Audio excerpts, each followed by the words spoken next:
And you've tuned in just in time to hear about a lecture series starting this Thursday that explores the women of Canadian art history and their incredible influence and talent. It's called Canadian Art History, Women Artists Breaking Glass Ceilings. It's being presented by Mentoring Artists for Women's Art, or MAWA, at the Cumberland Avenue Studios here in Winnipeg. Their guest lecturer for this series is no stranger to the Winnipeg arts scene. The Honorable Patricia Bovey ran the Winnipeg Art Gallery from 1970 to 1980 and again from 1999 to 2004. She also founded the Buehler Gallery in the St. Boniface Hospital in 2007. Also ran the Art Gallery of Greater Victoria in BC for 2 decades. And after all of that, she served as an independent senator until 2023 after being nominated by Prime Minister Justin Trudeau. The lecture series starts on Thursday night and runs every Thursday night through the month of January. But before all of that, Pat Bovey joins us live in the Classic 107 studios to tell us more. Good morning, Pat. Good morning, Nolan, and thank you for inviting me. Oh, our absolute pleasure. I want to hear all about this lecture series and all of the amazing artists that are comprised in it, but it seems fitting, given the news of yesterday, to maybe first ask you, since you were appointed by Justin Trudeau, maybe some brief thoughts about his resignation. You know, the day I got the call from him, those years ago now, saying, and I'm going to quote, "Pat, I want you in the Senate. I want you to be independent." And I'm afraid I answered that anybody who knows me knows I've always been independent. Mm-hmm. Silly thing to say, but I said it. And then he said, "You will work on everything, but I want you to do it through the lens of arts and culture." Mm. And Nolan, I was thrilled. I was the first art historian and museologist in the history of Canada to be in the Senate. Nobody knew what to do with me. I learned the ropes. I'd worked with senators for years, one way or another, all politicians. And so I knew a little bit about the ropes, and boy, it was a fast learning curve, and I wasn't going to let the opportunity go to represent both Manitoba and artists across this country in all disciplines.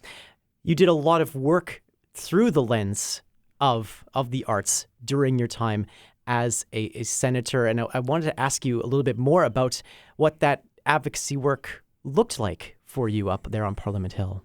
Well, good question. It was multidimensional. Some of it was in the Senate itself. I did chair the Art, Work and Heritage Advisory Committee and started a number of programs. Mm-hmm. One highlighting the collection of the Senate, where I had curators across the country write about works. One, I started a program of honoring Canada's Black artists.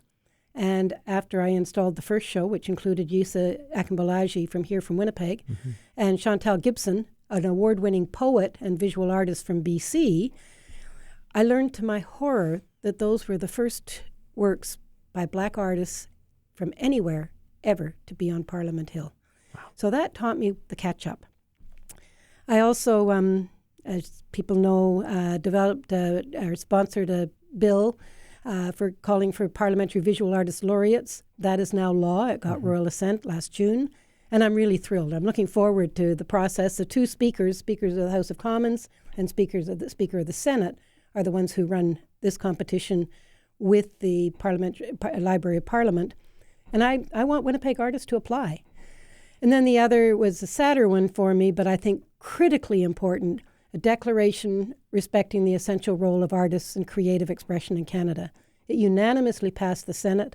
Jim Carr was my House of Commons sponsor. Mm. And when he died, there was one person who did not want another sponsor, even though I had people from every party wanting to sponsor it. So we'll find another way. I was going to ask you about that particular piece of legislation, this 10-point declaration on the essential role of artists. Yeah. How will that legislation, should it become law, enshrine the rights and the expressions of artists into Canadian law?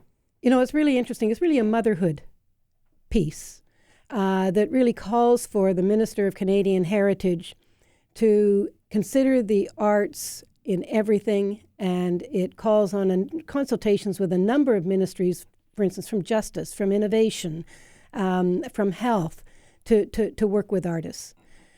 And it really, I consulted with over 600 Canadians, from teenagers through to nonagenarians from every discipline. And it calls for rights for artists to create, for audiences to engage. And while I can't at the Senate or federally talk about education, I can talk about skills acquisition. Yeah. In your estimation, how do you think this government, which is now prorogued, how do you think they did in recognizing the value of arts and working to preserve them from your seat as an independent senator? It was interesting. I've always felt in my art gallery world and my teaching world that my life had been presenting multiple viewpoints from multiple perspectives to multiple audiences all the time. In the Senate, we did exactly the same. Multiple issues from multiple perspectives to multiple audiences. In my earlier life, it was visual. In the Senate, it was verbal. And I have to tell you, people from every party in the House of Commons got engaged with what I was working on. They came to see the installations I did in the Senate of Indigenous work and Black artists. We managed it for Black History Month to get the visual arts and music as part of those celebrations. I had very, very interesting comments from parliamentarians from every political stripe. And so I think I don't want to be pompous. Last thing I want to be, but I hope we open some eyes. And I have to say to have a private member's bill from either the House of Commons or a public member's bill from the Senate become law is rare. To have an arts bill pass is rarer. So I have to say they did a pretty good job because as I said, one became law, and as Jim Carr said to me about 10 days before he died, he said, "Pat, we're going to get this through before you have to retire." The support was there. So then it becomes a matter of time. Okay. There will certainly be eyes opened during this lecture series that you are presenting back home here in Winnipeg in the coming weeks. Maybe to set the stage a little bit for talking about women artists breaking glass ceilings, I'm wondering, what do you remember learning about women artists when you were learning about art? Well, that's a very good question. I think maybe one, Bertha Morisot. And you have to remember that I'm old enough that there was no program in Canada for me to do a PhD in Canadian art history. No university anywhere. Had I been able to do that I wanted to do, Emily Carr would have come into it. Sure. And maybe Montreal's Beaver Hall group. But honestly, they weren't. And that's the 1960s. Yeah, right. I'm dating myself with you, Nolan. Well, how hard then did you have to work to learn about these artists so that you could champion them first as somebody who's running art galleries across the country, and then in your work as a senator? I'm going to play devil's advocate here. When one loves what one does, I have to say, is it work? I have always loved going to artist studios. I've done that since I was a teenager. I will never go to an artist studio when invited. And I said that in my curatorial days in the 1970s at the WAG. I won't turn up. I won't invite myself. You invite me and I'll come. And I still do that. I did that. I've done that all my career. So I've seen amazing work being created. And I really hope young curators go to artist studios and don't just curate from the web, because it's really important to get an essence of where their ideas are. How are they developing and manipulating materials and techniques to get their message across? And that's one of my markers for people who broke the glass ceiling. Who took their ideas and found new ways to express them that revolutionized how we see and what we see. Yeah, certainly to have that sense of entrepreneurship and advocacy would certainly help to break that glass ceiling, on top of being somebody who has talent and vision and all of these other things. That's the separator. And when the MAWA asked me to do this series, I thought, I'm not sure I can do it. I'm not sure I know enough to do it. And then I started, and I said yes, of course, right? I mean, I love bringing artist work to the fore. But then when I started digging into it, I thought, I have thousands of images on my computer, right? I've written about so many of these people over the years. Yeah. But because one's working, as you well know, you're working on X, you don't think about what you may have come across with A, B, C, D, all the way you got to X, right? And so writing the book I did a couple of years ago, Western Voices in Canadian Art, brought a lot of that together. And from a female artist point of view, this series has allowed me to pull it together. And I'm going to be talking to MAWA about, gee, where can I take all this? Because I found there's some exciting stuff. It's amazing to think about what comes after this lecture series as well. Even if artists have that sort of advocacy, even if they have that sense of entrepreneurship, it occurs to me that sometimes that's maybe not enough either to get their works noticed or put into galleries. There are certain disadvantages. I mean, not the least of which would be being based in Canada, a relative sort of smaller power compared to larger sort of cultural powerhouses all over the world. How does Canada's tradition of female artists, how we produce them, how we talk about them in scholarship, how we celebrate them, compare with other art history traditions that exist elsewhere in the world? Well, comparisons are difficult. And I'm going to remind us all that Canada's a very young country. Mm-hmm. We don't have the depth of traditions of Europe or China or Japan, and even not as much as the United States. I think we do pretty well. We don't do well enough. And so that's a platform we can jump off on.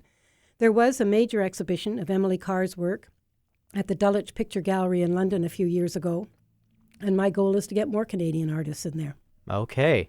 So we've talked about a few of the artists, the Beaver Hall group, for instance, Emily Carr we've mentioned a couple of times, both of whom I'm assuming are going to be a part of this lecture series that exists in 4 parts. So maybe we can, without giving too much away, because people obviously have to go and check out the lectures. What sorts of things can people expect to hear about and talked about in this series? Well, it's an ideas series.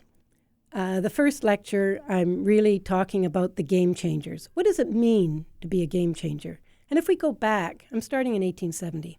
I'm showing a couple of slides before 1870, but I'm talking about when Frances Ann Hopkins came west with her husband's expedition for the Hudson's Bay Company and did some amazing works at Kenora, or Lake of the Woods area. And when you think about what she had to wear, when you think about how they traveled, when you think about she could only set up when they were going to be there long enough, or if the weather changed, she had to stop, right? That was a barrier. She did it. Then you talk about studying. Were women artists, were women really allowed to take on professional art courses? And I found that part, I've been researching that for years. That was really interesting. There was an artist you probably know of, Sophie Pemberton in Victoria, Pemberton Holmes family. Yes. Not a family with, they had good means. Sophie wanted to study in England and in France. Her father thought, no proper young lady goes over to do that. Well, she did, and she won awards in Britain in the 1890s. She won awards in France in the early 1900s, before Emily Carr even went overseas. So she broke that barrier. No, I'm going to train. And of course, when she came home, her father loved her. Then there's the question, is it international exposure that gives somebody the credibility? You take a look at the number of women artists who have represented Canada at the Venice Biennale, and it's proportionately not right. You take a look at the number of visual artists, women visual artists who have won the Governor General's Awards, and until recently, it's not fair, right? So that's a marker, but it's not the marker. So then you take a look at exhibitions. Well, it was the Winnipeg Women's Art Association of the 1880s, affiliated with the Toronto group, who really begged and begged for both the School of Art and the founding of the Winnipeg Art Gallery. Winnipeg Art Gallery was opened in December 1912.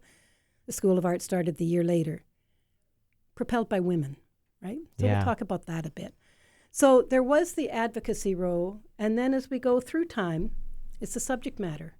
How many women have really looked at the role of women in society, right? And opened those doors for us. Everybody, the visual arts are an international language, as is music and as is dance. Yeah. So this is very interesting to talk about identity being wrapped in art, which is, in fact, my the title second of your second lecture. What does that look like in the context of how we view these works and their subject matter? What does a Canadian female artist's identity look like, maybe in broad strokes, to borrow a phrase?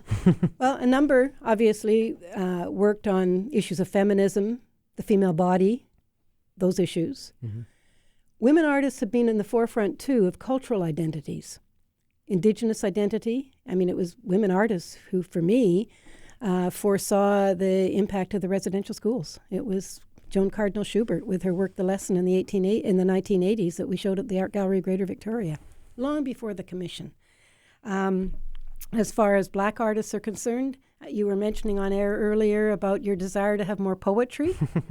I have to say Chantal Gibson is an award-winning poet and a visual artist, looking at the lack of coverage of Black history in the official histories of Canada. So I'll be talking about her work. Okay. I also want to talk about your final lecture, Art Making Fearlessly into the Future. We're at a moment now, it seems, Pat, where it's more difficult than ever for artists to share their identities through their work because of economic pressures that make it a little bit trickier for artists to participate in sort of professional spheres, to the flood of media that surrounds us from all sides, be it in various galleries or other media forms that are just constantly in our lives. What does that fearless art making look like to you in the face of these challenges as we look towards art making into the future? Well, I may rue the day that I chose that title. I believe that women artists have always been fearless in how they put their message forward. And we can take a look at Winnipeg's Reva Stone, a former Governor General Award recipient, and her use of technology and interactive technology in her installations, and using technology in a way others hadn't. You take a look at people like Carol Sabiston, who was tied into the session on environment as well as Fearlessly into the Future. She got really, a Victoria artist, works in textile.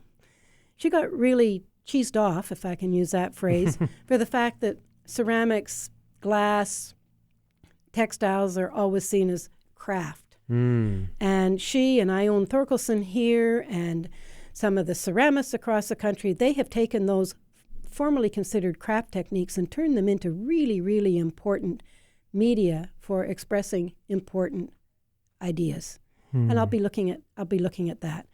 Then you take a look at Winnipeg's Val Vint with her Education as a New Bison, the amazing sculpture at the Forks, created out of steel books by Indigenous authors and filmmakers and allies. And it's very strong, and it's looking across the river. It is that bison is running. That education is pushing. And so it's how are they taking the ideas that society has to embark on to be able to try to resolve some of the societal issues we're facing, whether it's immigration issues, whether it's economic issues, whether it's reconciliation or reconciliation, as I like to say, because each action will add up to get us to reconciliation. Yeah.